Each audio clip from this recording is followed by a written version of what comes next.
Cette obsession de guérir, elle est là. Et je veux vraiment répéter que cette obsession, elle n'est pas intentionnelle la plupart du temps. Elle naît du doute, du désespoir, d'une énergie de « ça suffit la souffrance » en fait, tellement forte qu'on a l'impression qu'on va exploser en plein vol parfois. Je sais tellement. Et si tu es là-dedans, je te vois.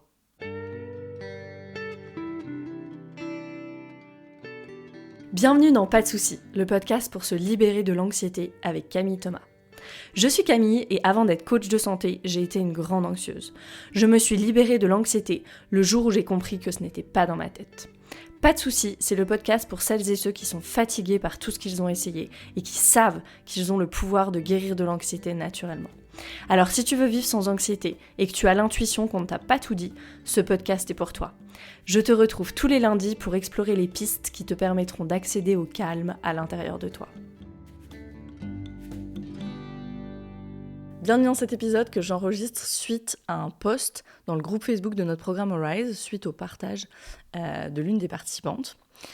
Et par la suite, j'ai aussi reçu des messages en lien avec ce sujet dans mes messages privés sur Instagram. Donc je sais que c'est un sujet, ce sujet, pour nombre d'entre vous. Et avec la prochaine édition du programme qui arrive en septembre, donc de Rise, là on est à l'été 2025, au moment où j'enregistre cet épisode et au moment où il est publié. On doit parler, parce que c'est un sujet qui vous concerne tellement, nous devons parler de l'obsession de guérir. C'est quelque chose que j'ai vécu avec l'anxiété, avec l'eczéma. Ça a duré des années, avec une alternance entre des périodes d'abandon, des périodes d'effondrement, de résignation, et puis des périodes en mode guerrière. Je vais tout faire pour guérir, je fais plein de recherches, l'obsession de cocher toutes les cases pour mettre toutes les chances de mon côté. Donc il y avait vraiment cette alternance entre les deux états, entre ce qu'on pourrait dire le dorsal et le sympathique, si ça te parle, sur l'échelle polyvagale. Et je l'ai vécu à nouveau plus récemment, cette obsession de guérir, à nouveau au niveau physique cette fois. Et j'en ai parlé dans l'épisode 110 dans lequel je racontais mon expérience de maternité. J'ai souffert pendant plus de 6 mois d'une fissure anale qui m'a donné des douleurs atroces après mon accouchement. La peur de manger et donc la digestion qui se détraque alors que j'étais une personne avec une digestion et un transit parfait depuis des années. Bref, je suis allée à nouveau dans cette frénésie de la guérison. Je faisais tout. Pendant 6 mois, j'ai tout fait. L'alimentation, les jus de céleri, les compléments, les huiles essentielles, la lumière rouge, 10 000 crèmes différentes parce que tout le monde a un conseil différent et te dit « Ah, cette crème extraordinaire !» Les soins énergétiques à distance, les exercices pour le périnée, le psyché, les fréquences Healy, la somatic experiencing, tout. Et quand je lis cette liste et quand je dis cette liste, je me demande comment même j'ai eu l'énergie de faire tout ça avec la douleur et avec un bébé, en allaitant un bébé. Juste, je sais pas. Et là, je vois que c'est un problème. Quand on se demande comment on a fait, qu'on se retourne sur notre histoire et qu'on se dit « mais comment j'ai fait ?» c'est qu'on était au-delà, bien au-delà de notre capacité. Et parfois, nous-mêmes, on s'en rend pas compte, c'est les autres qui disent « mais comment t'as fait ?» Ça doit nous mettre la puce à l'oreille.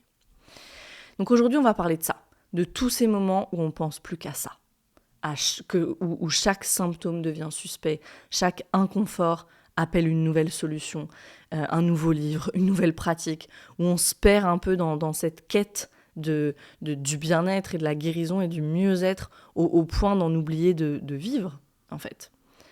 Et on va parler de ce moment où la guérison devient un travail. Et à plein d'instances, elle l'est.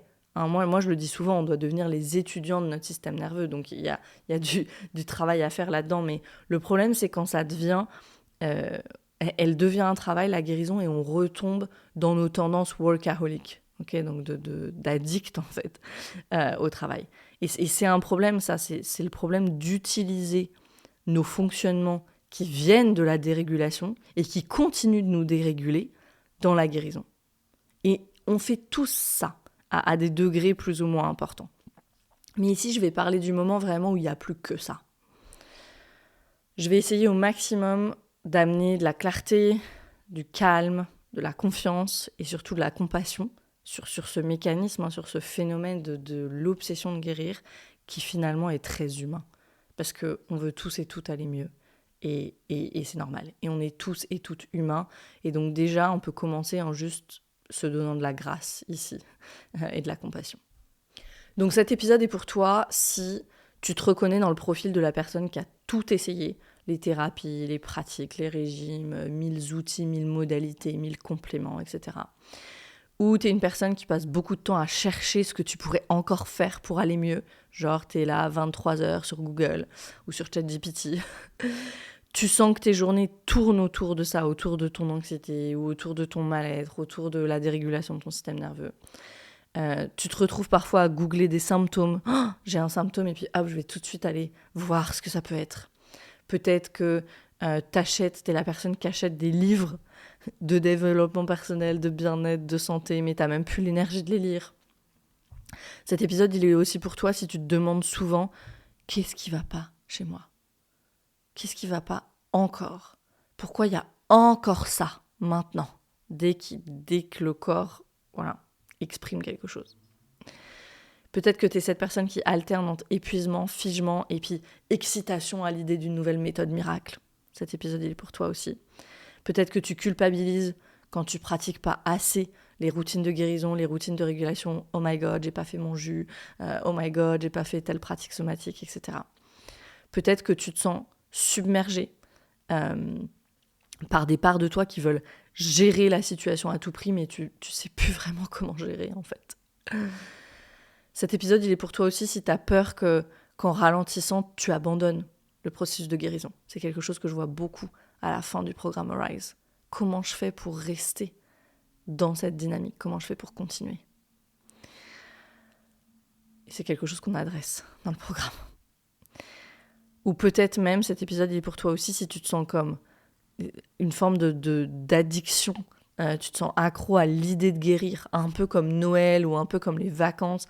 Et c'est quelque chose qui a été démontré scientifiquement. Hein. Les personnes, elles ressentent plus de plaisir à planifier leurs vacances que pendant les vacances elles-mêmes. Il y a un espèce de truc de « la vie sera mieux quand ?»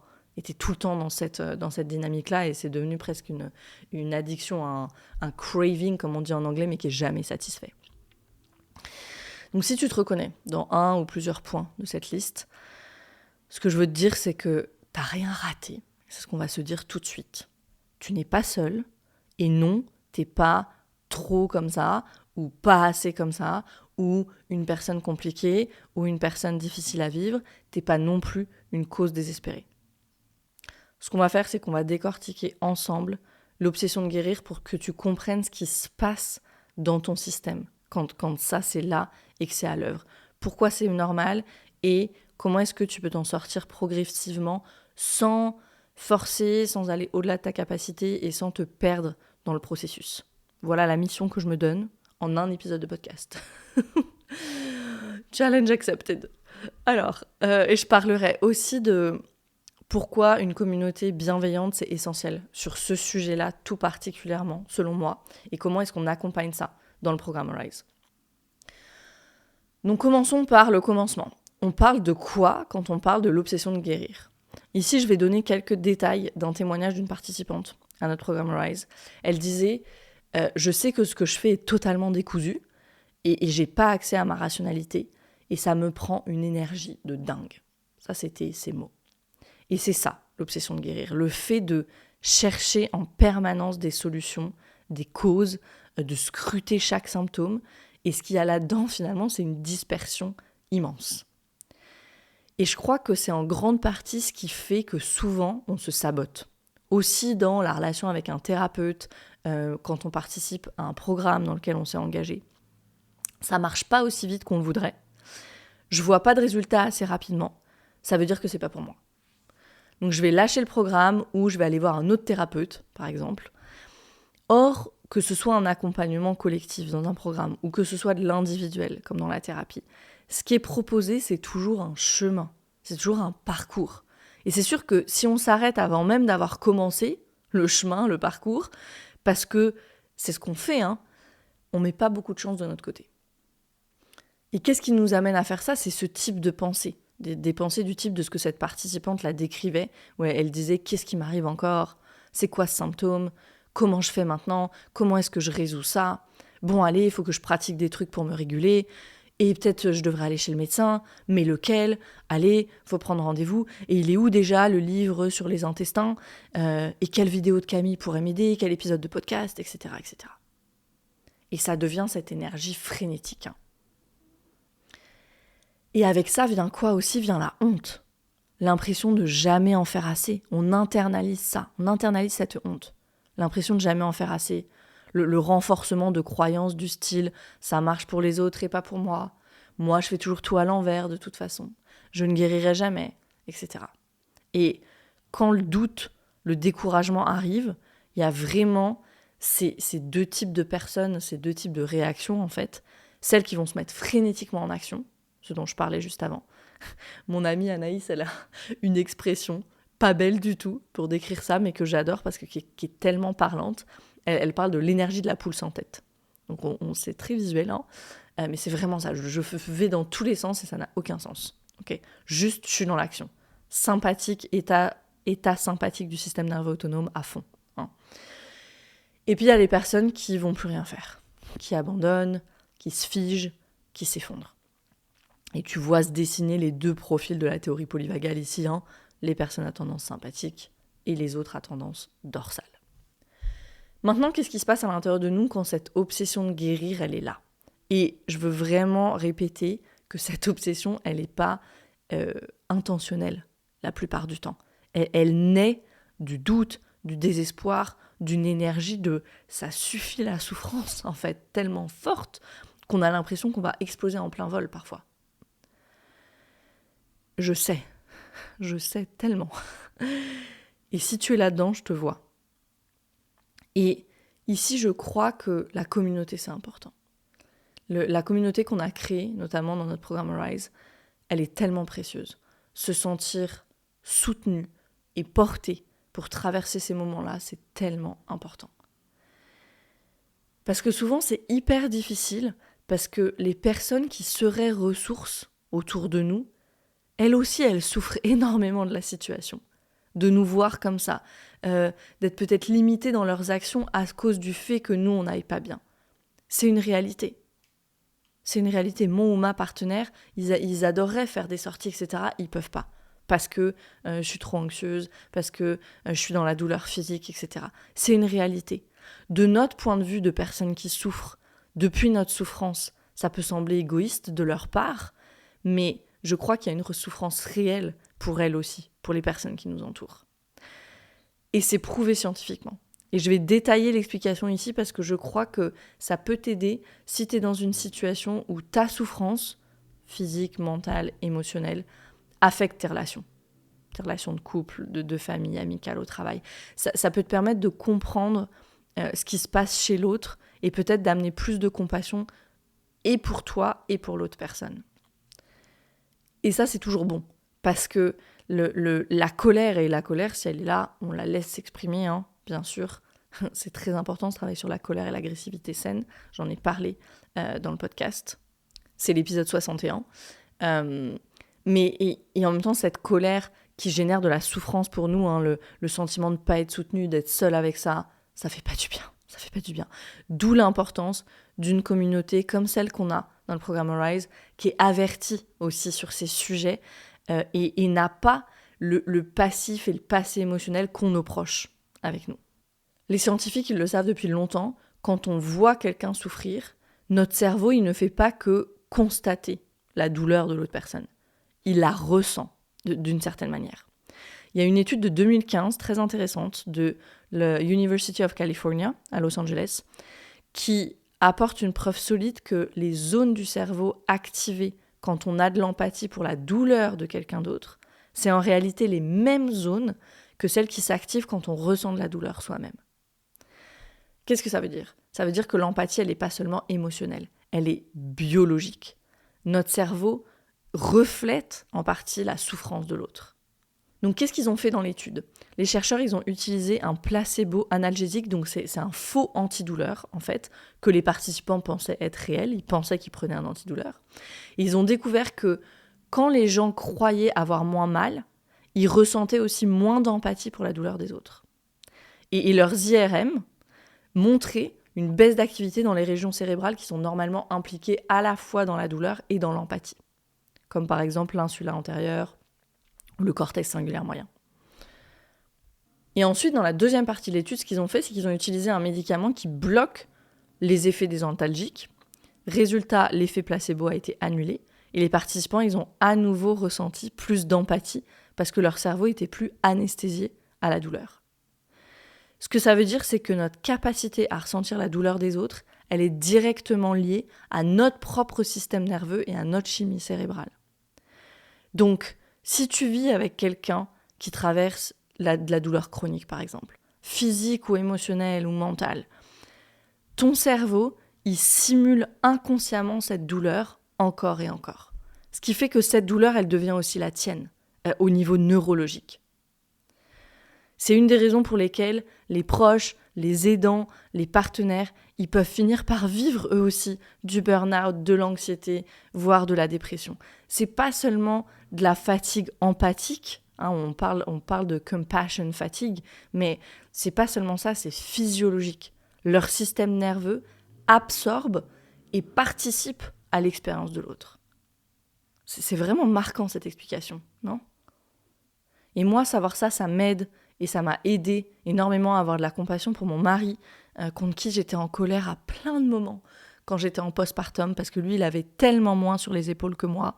Pas de douleur physique, pas d'allaitement, pas de fatigue des dernières semaines de grossesse, plus de l'accouchement, parce qu'on n'a pas vraiment le temps de récupérer entre l'accouchement et le postpartum. Il n'y a personne qui nous dit ça que de 1 seconde sur l'autre, on passe de l'accouchement au postpartum.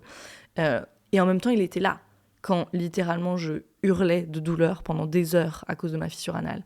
Il était là quand je disais que ça serait mieux que tout s'arrête, que je répétais que je pouvais plus vivre comme ça.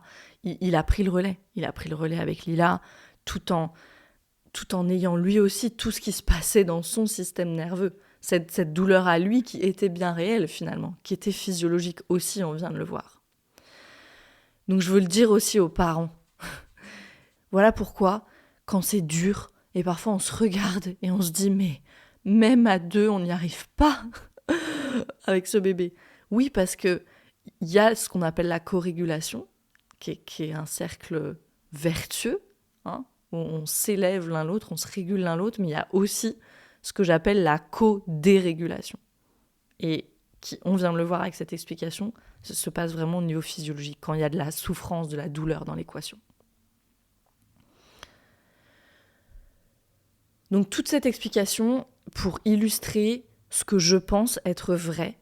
Et ce que je pense être vrai, c'est qu'une communauté soutenante en dehors de nos proches, elle est très précieuse, voire fondamentale sur ce chemin. Si tu veux en savoir plus sur le programme Arise, que je propose depuis plus de 3 ans maintenant, clique sur le lien dans les show notes de l'épisode, clique sur la page du programme, il y a vraiment toutes les informations dont tu as besoin. Pour décider si c'est un chemin pour toi ou pas. Maintenant, pourquoi cette obsession de guérir, elle survient ? Pourquoi elle émerge ? Quand on n'en peut plus, le système nerveux qui est déjà en hypervigilance, il renforce cette stratégie. Il cherche des solutions.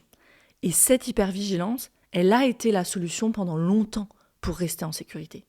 Elle était très fonctionnelle, cette hypervigilance. Maintenant, elle est beaucoup moins, parce qu'elle prend énormément d'énergie et elle ne solutionne rien, en vérité. Mais c'est ce qui fait qu'on devient encore plus sensible à chaque manifestation de l'anxiété, que ce soit un symptôme physique, une pensée. Chaque manifestation, à cause de cette hypervigilance qui est dans le système, devient trop. Et quand l'obsession de guérir arrive, souvent on est au bout. En langage somatique, on dirait qu'on n'a plus que très peu de capacité. Dans le programme Arise, j'explique en détail cette notion de capacité, comment savoir où on en est et comment l'augmenter pour pouvoir retrouver de l'espace et pouvoir retrouver du choix dans nos réponses. Et tu peux le sentir, quand il y a l'obsession de guérir, dans le spectre émotionnel, il y a de la peur. Et principalement la peur de « et si je reste comme ça pour toujours ?»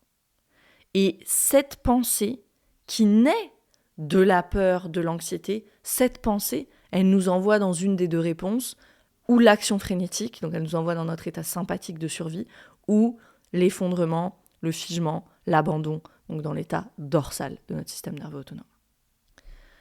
Maintenant, c'est intéressant ici. La question, c'est comment changer cette pensée quand on sait que les pensées, elles ont la saveur de l'état du système nerveux autonome dans lequel on se trouve. Si tu as besoin d'une révision sur la théorie polyvagale, je t'invite à écouter l'épisode 83 du podcast de la série Back to Basics. Debdana, elle explique ça très bien, ce qui se passe au niveau des pensées. C'est pas la pensée qui m'envoie dans un état de survie, c'est parce que je suis dans un état de survie que j'ai cette pensée. Et bien sûr, après, la pensée renforce l'état. C'est comme une boucle infernale. Hein. Et pour sortir de la boucle, c'est beaucoup plus efficace d'agir au niveau du système nerveux autonome que d'essayer de changer la pensée. Et ça, c'est vraiment ce qu'on apprend à faire dans le programme Arise. Ramener ce qu'on appelle de la régulation, qui peut sembler un terme abstrait, mais qui veut simplement dire permettre à mon système nerveux autonome de revenir dans la sécurité et la connexion.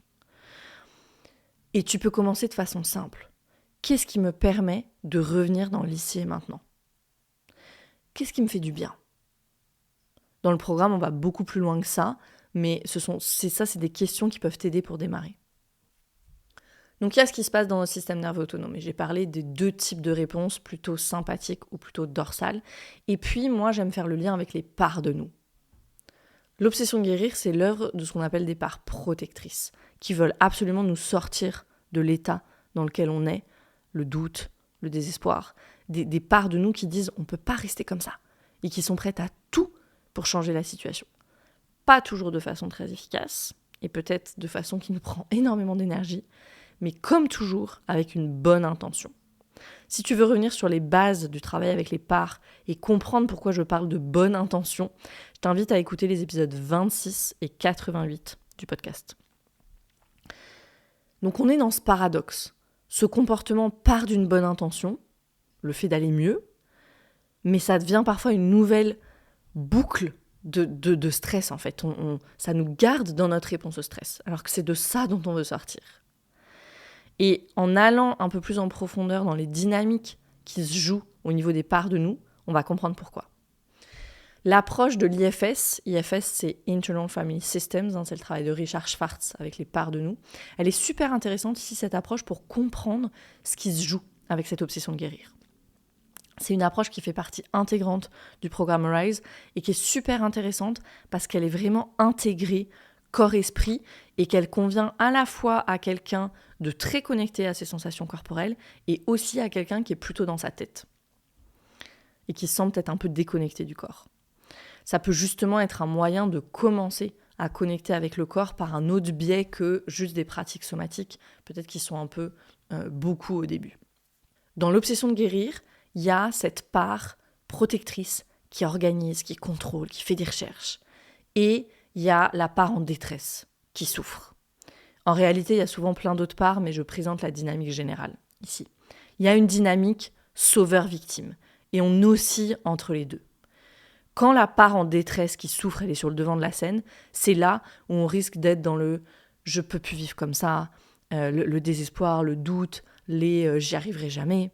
Et puis arrive cette part protectrice qui dit « on s'est déjà senti comme ça par le passé, plus jamais, c'est fini, voilà ce qu'on va faire ». Et là, on se remet en route à la recherche du prochain truc miracle qu'on n'a pas encore essayé. Et tu peux voir clairement l'impact ici, au niveau énergétique, de cette oscillation constante entre ces 2 parts de nous, sur notre énergie, sur notre niveau de clarté ou de confusion, de figement, ou au contraire d'être dans l'action frénétique, comme je le disais tout à l'heure. Maintenant, comment est-ce qu'on sort de cette oscillation constante, de cette boucle infernale ? Comment trouver l'apaisement et pouvoir avancer avec sérénité, avec confiance, avec clarté, sur un chemin qui demande parfois tellement de dévotion, d'engagement, de courage. Je crois que pour commencer, c'est important de reconnaître ce qui se joue, sans se juger. Si le jugement il est là, travaille avec ta critique intérieure. C'est un autre sujet qu'on aborde plusieurs fois dans le programme Arise, une part qu'on va rencontrer vraiment, cette critique intérieure, cette part de nous, parce que c'est une part cruciale et qui connaît une grande transformation quand on fait le travail avec nos parts, quand on fait le travail avec notre système nerveux. Je dis toujours que la critique intérieure, c'est une part qui regorge de trésors. Quand on peut commencer à créer cette relation de confiance avec cette part de nous, il y a tellement de choses qui changent dans nos stratégies d'adaptation, dans nos stratégies de protection. C'est extraordinaire. Donc on fait beaucoup ce travail avec la critique intérieure, dans le programme aussi. Souvent, ces boucles infernales, elles se traduisent par énormément de pensées. Donc au maximum, on va essayer de sortir de la tête, dans le sens de ne pas croire les histoires que nous racontent ces parts de nous. On peut accueillir ces histoires, cette histoire qui est le résultat de l'expérience de cette part de nous, mais par contre, on ne va pas la croire ni agir en fonction de ce narratif. Alors oui, c'est plus facile à dire qu'à faire. Et le meilleur moyen de faire ça, c'est d'augmenter sa capacité à revenir dans l'ici et maintenant et dans le corps. Et ça, ce ne sont pas des paroles vides, ça peut paraître un peu abstrait comme ça, mais c'est des compétences hyper concrètes. Et dans Arise, c'est ça qu'on apprend à faire. Et puis pour sortir de cette boucle infernale, il y a le rôle des relations humaines régulantes aussi.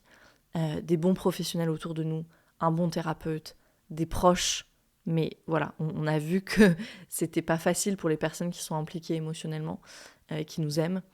Et je crois une communauté tellement importante qui nous comprend, qui peut nous entendre, qui peut nous accueillir, qui peut nous rebooster, qui peut nous sortir de l'énergie de la poule sans tête aussi quand il y a besoin et nous ramener dans la confiance. Ça, c'est hyper important. Comme pour tous les autres sujets de régulation, ce qui est toujours très important dans ce travail, c'est de respecter sa capacité. Même chose, c'est quelque chose sur lequel il y a beaucoup de coaching dans le programme Arise, parce que c'est encore une chose qui est plus facile à dire qu'à faire, qui semble simple comme ça, mais surtout quand on est dans cette frénésie de « il faut que ça marche, il faut que ça aille vite, il faut vite que j'aille mieux », on peut avoir tendance à en faire trop et à ce que ce soit contre-productif. Et donc c'est hyper important de comprendre pourquoi trouver son bon rythme à soi sur ce chemin-là, c'est essentiel.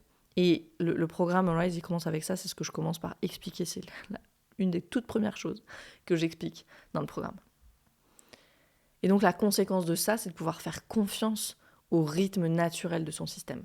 Si tu fais le travail comme on se le propose de faire dans le travail somatique, dans le programme Arise, tu constateras que ton système nerveux, il sait ce que tu peux traiter comme dossier. Moi, je le vois comme ça, il sort les dossiers là sur le bureau. Il sait ce que tu peux traiter comme dossier et quand. Il faut quelques semaines, voire quelques mois de pratique pour commencer à développer sa connaissance viscérale là-dessus de comment et quand je peux traiter quoi dans mon corps, mais ça vient. Et c'est tellement, tellement important. Il y a beaucoup de coaching là-dessus aussi. Dans le programme, ça va avec le sujet de la capacité. Et puis le dernier point, celui sur lequel je terminerai cet épisode, c'est ne pas oublier de vivre. C'est quelque chose que je dis souvent aux personnes dans Arise, quand parfois elles se sentent submergées. Je leur dis, oublie un peu le contenu du programme, reviens vers des ressources du quotidien. Vis, cuisine, papote avec une amie, range ta maison, apprécie comme tout sent bon et tout est en ordre une fois que tu as rangé ta maison, va marcher, lis un livre, regarde quelque chose de stupide sur Netflix, regarde un film qui te fait rire. Voilà, fais tout ça. Parce qu'il ne faut pas oublier ça. La guérison, c'est un sous-produit d'une vie vécue en sécurité. C'est pas un objectif à atteindre. Nos systèmes, ils se renouvellent tout le temps. Autrement dit, ils guérissent tout le temps. Tes cellules, elles vont vers la santé ou elles vont vers la maladie. Une plante, elle pousse ou elle est en train de mourir. Il n'y a jamais rien de statique dans la nature. Jamais. Le corps humain, il fait partie de la nature. C'est pareil. Ou je suis en train d'aller vers la guérison, c'est le process, il est en marche, ou pas. Soit je suis en train de guérir, soit je ne le suis pas. Mais il n'y a pas de « je suis guéri et basta, j'ai plus jamais à m'occuper de mon corps, j'ai plus jamais à m'occuper de mon système nerveux ». Non, ça ne marche pas comme ça. Donc dans ce processus, n'oublie pas de vivre, même si tu n'en es pas encore là où tu aimerais être, à plein d'endroits de ta vie. Et peut-être au niveau physique, mental, émotionnel, qu'il y a encore de la souffrance, il y a encore de la douleur. Néanmoins, vis cet entre-deux, ce messy middle, comme on dit en anglais. Parce que ce chaos, il fait partie de la vie qui est souvent chaotique. Et tout le travail de régulation que tu fais, il va te permettre de surfer les vagues de mieux en mieux, jusqu'à ce que même des grosses vagues te semblent être des petites vaguelettes qui sont super maîtrisables en fait. Parce que maintenant, tu maîtrises, tu as la maîtrise de ton expérience. Et je termine sur cette citation de Gabor Maté, à accrocher sur ton frigo pour les moments de frustration, de désespoir. C'est une citation qui m'aide énormément. Et Gabor Maté, il dit « Tout ce que tu juges à propos de toi-même avait un but en son temps. » Tout ce que tu juges à propos de toi-même, donc aujourd'hui, tout ce que tu juges aujourd'hui à propos de toi-même, en son temps, avait un but, c'est-à-dire avait une fonction. Voilà, et pour terminer, je veux te redire, si c'est toi, si tu es dans ce phénomène de l'obsession de guérir, s'il y a encore de la douleur, de la souffrance dans ton expérience aujourd'hui, je te vois. Moi, quelque chose qui m'aide énormément aussi, c'est vraiment ce mantra de « tout passe, tout passe ». Je pense que ces 6 derniers mois, je me suis répété tous les jours, cette phrase. Donc je te vois. Et si tu es prête à faire ce travail, que tu veux en savoir plus sur le programme Arise, clique sur le lien dans les show notes, dans les notes, sous la vidéo si tu es sur YouTube, sous l'épisode si tu es sur une autre plateforme, ou va voir sur mon compte Instagram, dans le lien, dans la bio, il y a tous les liens, tu as le lien vers la page du programme. La page, elle est vraiment très détaillée, j'ai mis un maximum d'informations, avec les questions aussi qu'on me pose le plus souvent, et vraiment toutes les informations, des témoignages aussi, les informations sur le curriculum, sur ce qu'on fait concrètement en termes de contenu, toutes les informations dont tu as besoin pour décider si le programme il est pour toi ou pas. Je me réjouis de te retrouver pour un nouvel épisode, je me réjouis de retrouver celles et ceux qui se lanceront dans le programme, et à tous et toutes, un immense merci pour votre confiance renouvelée. Et comme d'habitude, si tu connais quelqu'un peut-être qui est là-dedans, ou dans l'obsession de guérir, ou dans la souffrance, dans la douleur, en ce moment, envoie-lui cet épisode. Si l'épisode il peut être utile à une personne de plus, moi j'ai rempli ma mission à chaque fois. Donc merci de participer à ça, et à bientôt pour un nouvel épisode.